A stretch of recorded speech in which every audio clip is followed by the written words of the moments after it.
Ça va? Qu'est-ce qui s'est passé? En fait, on ne peut plus passer. Alors qu'avant, il y a plus de 40 ans, on pouvait passer à pied, donc j'ai le littoral, et aller jusqu'à la plage suivante. Mais là, en fait, l'eau a considérablement avancé. D'ailleurs, ils ont mis des blocs de béton. C'est certainement pour lutter contre la montée de la mer. Et en fait, on pouvait traverser pied sec et continuer. Et même poser sa serviette de bain. Ouais, du coup, la plage a totalement avancé. Tout à fait, elle a disparu, l'eau a avancé. Et on pouvait même se baigner dans ce qu'on appelait le petit et le grand bassin. C'était des roches qui étaient avancées et on pouvait arriver dessus. Mais ça a été englouti par la mer.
Alors c'est ça. Mais ils en pensent quoi les autres? Ok, je t'embrasse. Ok, bye. Maman, Oui, papa m'a dit qu'une plage avait disparu à cause de l'érosion. Tu peux me dire ce que c'est? l'érosion, c'est une modification du relief. On va dire pour moi, c'est une usure à cause des intempéries. En tout cas, à Trinité, à Tartane, il y a bel et bien une plage qui n'arrive pas à ouvrir. Ah ouais. Mhm, oui. Mais tu pourrais voir ton frère. Il peut peut-être t'en dire plus par rapport à l'érosion. Frérot, tu sais pourquoi?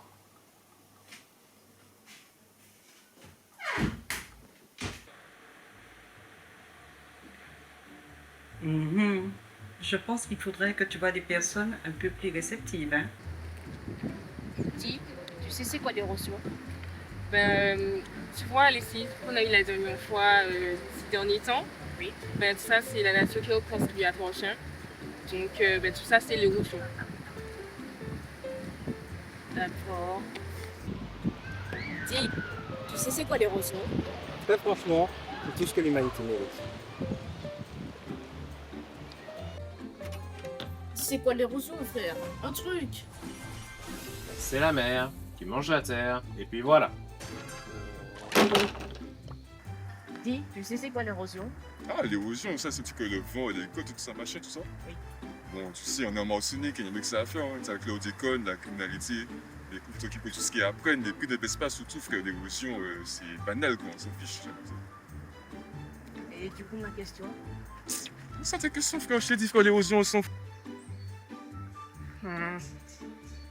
J'ai interrogé plusieurs personnes, mais... Elle est où, maman?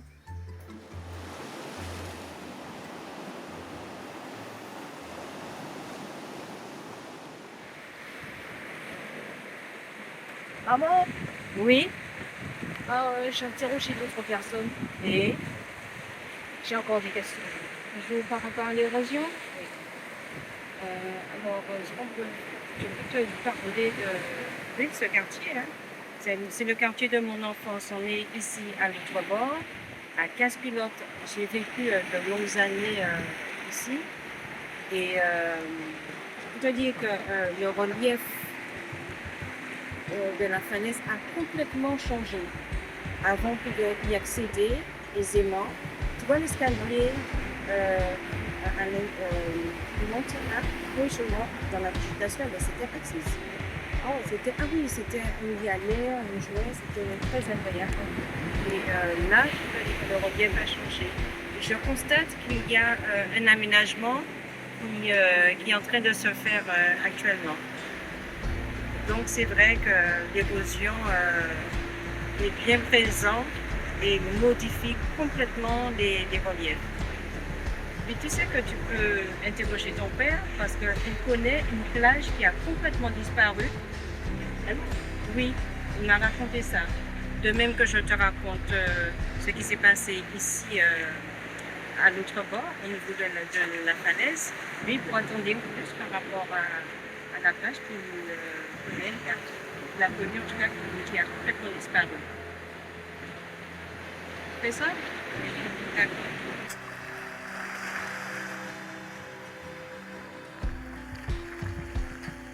Pourquoi pas, t'as vraiment connu le relief? Oui, tout à fait. Il y a plus de 40 ans, on pouvait se baigner sur la plage de Lens Mabouya, qui même à marée haute, elle était plus large. Et de cette plage, on pouvait accéder à la plage de désert, où on se baignait aussi, à pied, mais sans se mouiller les pieds. Et on pouvait même aller jusqu'au bourg, en longeant le littoral. Mais la mer a considérablement avancé, maintenant on est obligé d'aller par les terres pour rejoindre le bourg de Saint-Luce.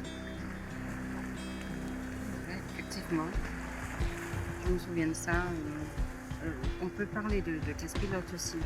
La falaise à Casse-Pilote à l'autre bord. Quand nous étions enfants, on pouvait y accéder facilement, on pouvait jouer, s'amuser tranquillement. Et puis là, j'étais étonnée de voir comment l'accès est devenu hyper compliqué, voire dangereux. C'est vrai que l'érosion fait son œuvre au fil du temps. Oui. Oui, c'est vrai que récemment, on vit sur Malais et vraiment, c'est très galère d'accéder à l'autre côté de la falaise. Tandis qu'avant, je t'assure, on y allait, c'était tranquille. Mais du coup, tout va disparaître. Je ne serais pas aussi catégorique. Il faudrait peut-être voir les personnes qui travaillent dans ce domaine et leur poser la question. Mais on peut garder espoir. Alors moi je suis géologue, donc je travaille dans tout ce qui est la sismologie liée au séisme, la volcanologie liée au phénomène de volcan. Et du coup, je fais de la vulgarisation scientifique. Donc je permets aux gens de mieux comprendre ces phénomènes-là via la plateforme Instagram où je fais des vidéos et des images simplifiées. On va discuter de ce que c'est, de comment ça fonctionne. Et ici en Martinique, quels sont les points clés qui nous permettent de voir ce processus. Donc en fait, l'érosion, c'est quoi? L'érosion, il faut imaginer que tu as une roche-mère, ce qu'on appelle en fait la vraie roche, qui est acculée et qui est bien construite, si tu vois. Et en fait, avec le vent, l'eau, donc le ruissellement par la pluie ou par les rivières ou le battement des vagues contre la roche, tu auras en fait une fragilité qui va se créer. Donc cette roche va s'effriter et donc elle va former des morceaux donc un peu plus petits et c'est ce qu'on appelle les produits de l'érosion.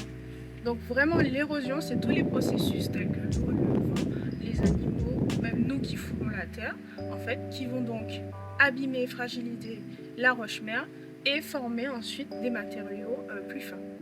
Donc on va partir de la roche-mère telle que la falaise, on va arriver aux blocs qui peuvent être métriques, ensuite on va arriver aux cailloux centimétriques jusqu'à l'argile qui est du terme du micromètre, qui est minuscule, qui est à peine visible. Et du coup, si tu veux, on peut aller voir un site directement sur le campus où on a l'affleurement, donc ça veut dire la roche en elle-même, et les produits de l'érosion, donc des matériaux plus fins. Intéressant, on y va? Oui. Maintenant, on va voir ce qu'est un affleurement. C'est vraiment la roche-mère qui apparaît directement devant nous. Hein. On n'a pas besoin de retirer quoi que ce soit ou de la chercher. Donc tu vois, le morceau de roche qui dépasse, là, c'est la roche d'origine qui a été mise en place à la suite d'une éruption ici.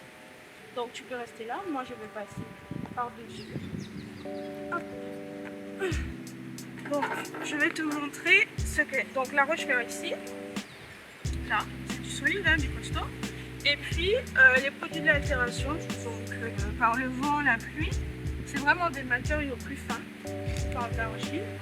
Et en fait, c'est le fait que le vent passe dessus, l'eau, tout ça qui altère la roche, qui va l'user et qui va créer des matériaux tout ça. Et avec l'eau et le vent, tout ça va se déposer plus loin et créer des matériaux plus meubles en fait, des sols plus mous. Et là maintenant, je vais te montrer comment protéger la roche mère. Donc on a un exemple ici, naturellement, on a des herbes qui ont poussé sur la roche, la même qu'on a vue tout à l'heure. Et donc, ça limite l'action de l'eau qui va pouvoir arracher les particules et le vent.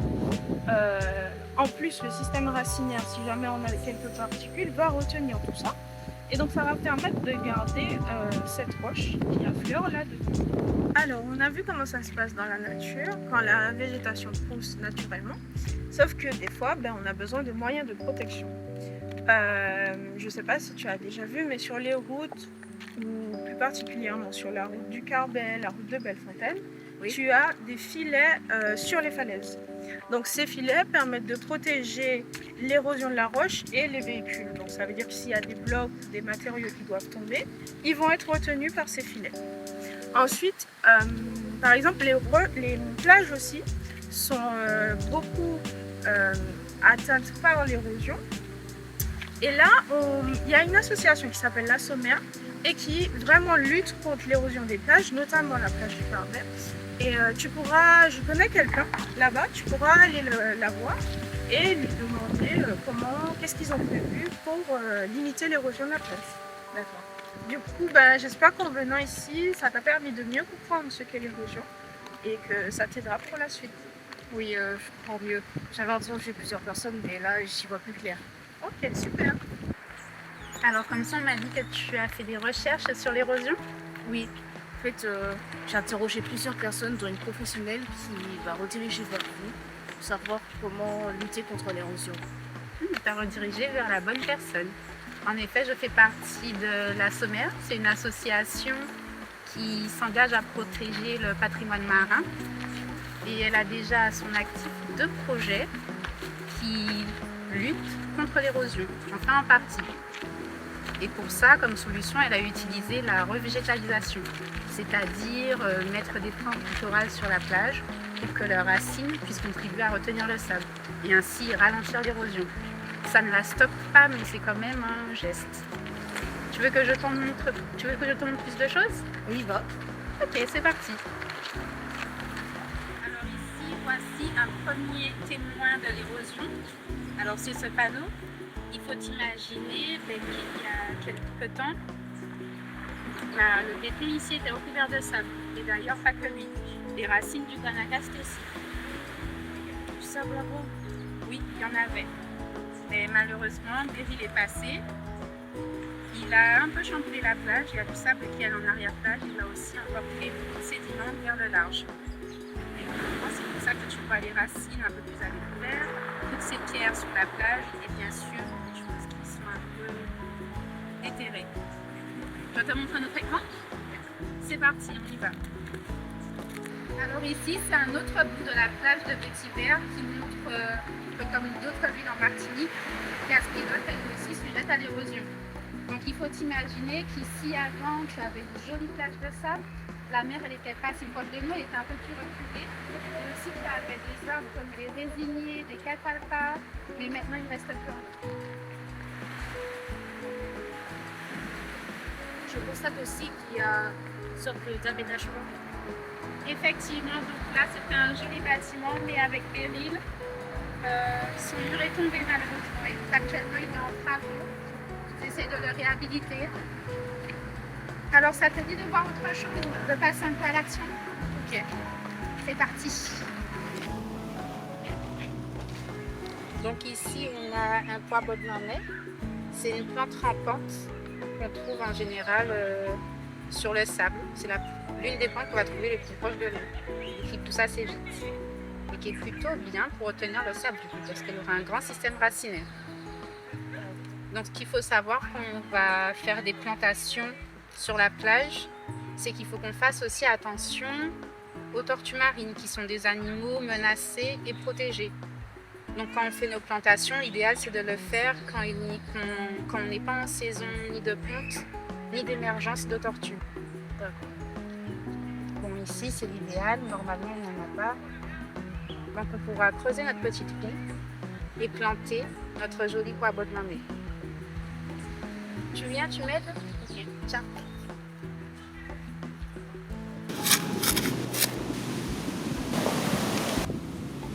C'est bien ça. Maintenant, passons aux choses sérieuses.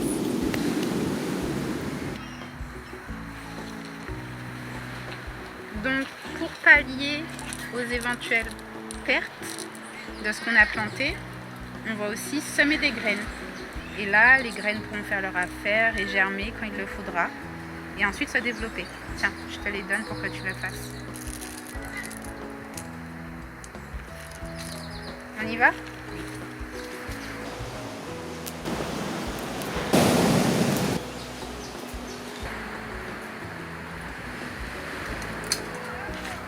C'est bien ça, super! Merci beaucoup. Merci à vous.